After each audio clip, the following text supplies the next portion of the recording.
Assalamu alaikum hörmətli televizor Erkin Asiya Radiosu Tor televiziyasının haftalik xəbərlər proqramını görüb atsızlar. Proqramımızga xuş gəldinglar. Məzkur proqramımızda muşu bir həftə jarayonida radiomuzda Uyg'urlarga dair anlatılgan bir qism mühim xəbərlərimizni əsiltib ötdümiz. Mən Erkin. Mən Gülçehra. Amerika Dövlət Məclisinin 17 nəfər əzası 28 avqust günü Uyğurlarını bastırışda rol oynayan Xitay əməldarları və Xitay şirkətlərini cəzalaşını tələb qıldı. Ular Amerika hökumətini yer şarı magnitski qanunu arqılıq Uyğur Avtonom rayonunda yüz berib atqan kişilik hüquq krizisini həll qilishga chaqirdi. Məktubda Uyğur elinin partiyum sekretari Jin Chang-go'dan başqa 7 nəfər Xitay əməldarının ismi tilga ilingan. Ular Xitay Mərkəzi Birliksə bölümü 9-cı idarəsinin direktori Xu Lianghe, Uyğur Avtonom rayonluq partiyumның muavin sekretari Sun Jinlong, Uyğur Avtonom rayonunun rəisi Şöhrət Zakir qatarlıqlarını öz içiga aldı ekan.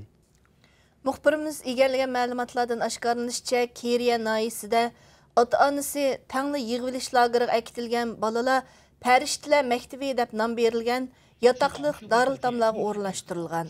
Atalmış Farishtalar maktabidan Keriya noyisida 2 bor bo'lib, buningda 4 yosh bilan 18 yosh orasidagi 3000 bola ota-ona mehri va tarbiyasidan mahrum holatda yetishtirilmoqda. Keriya Naya bazar içinde yeni bir darıltam, yetim yısırla ornu bulup, onun da 4 yaştan küçük balla orunlaştırılgan.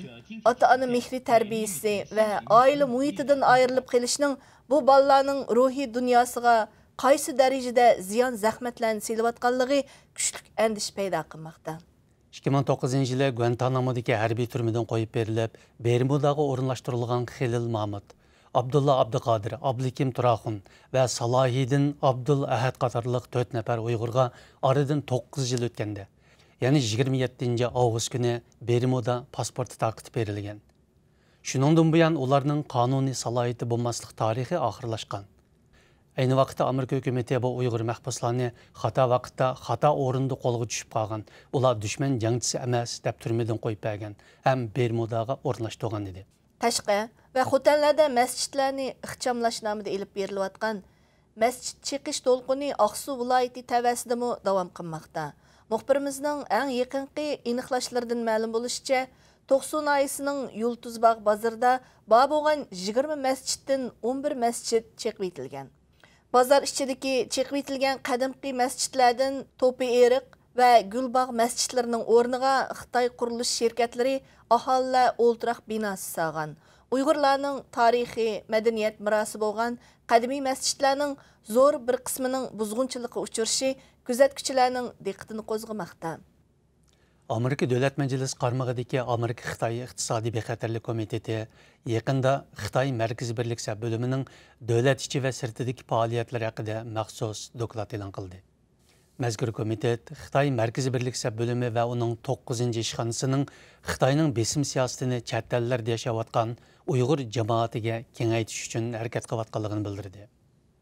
Amerika-Xitay İqtisadi Bexatarlik Komitetinin muavin rəisi Caroline Bartholomew Beijing'nin Uyğurlarga qilayotgan zulmü Erkin Asiya Radiosu muxbirlərinin yurtidagi tuqqanlarının parakəndi qilinishidagi misollar Xitay Mərkəzi Birliksə bölümünün mahiyetini və onun öktüçilik hərəkətlərini ucuqturishni maqsad qilganligini to'liq namoyon qilib bermoqda degan.